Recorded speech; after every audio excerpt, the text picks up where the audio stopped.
Well, here I am on the progress of my Aerolite 103 repair.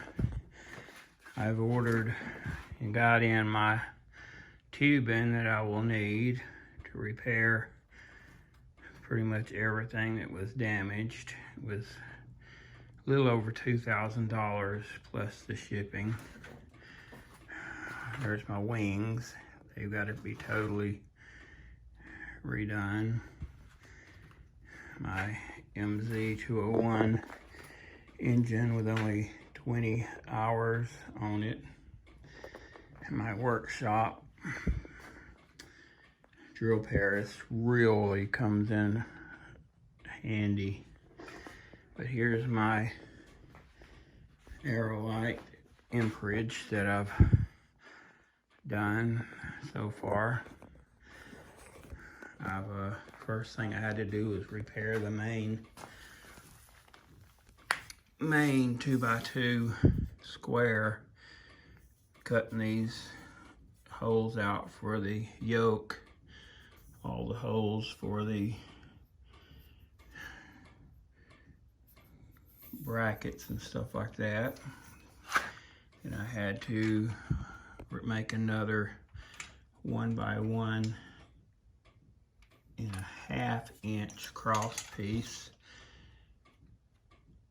and got that done.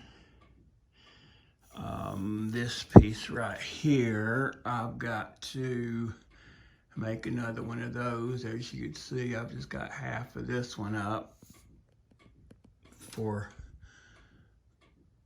checking to make sure everything's fitting. I got this tube here that I repaired, got it connected, and to my astonishment, I have no idea how these tubes here did not get destroyed or bent in the crash.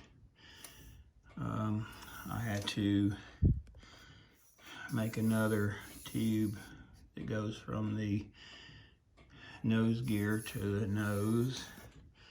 That was a challenge. And I had to make 2 new tubes for the side. The rudder pedal cross tubing was a challenge, but I got it done. Everything seems to be coming together quite well. You just have to take your time, measure everything. I've had to go back and look at all my photos. And that's something you have to do, is take lots and lots of photos of the project before you start on it, so you can go back and look to see how things go. And I had to go online and look at a lot of photos of the ultralight just to make sure I had everything correct. But so far, like I said, everything is going well. But that's about it. She's gonna be just like new and be flying soon. Thanks for watching.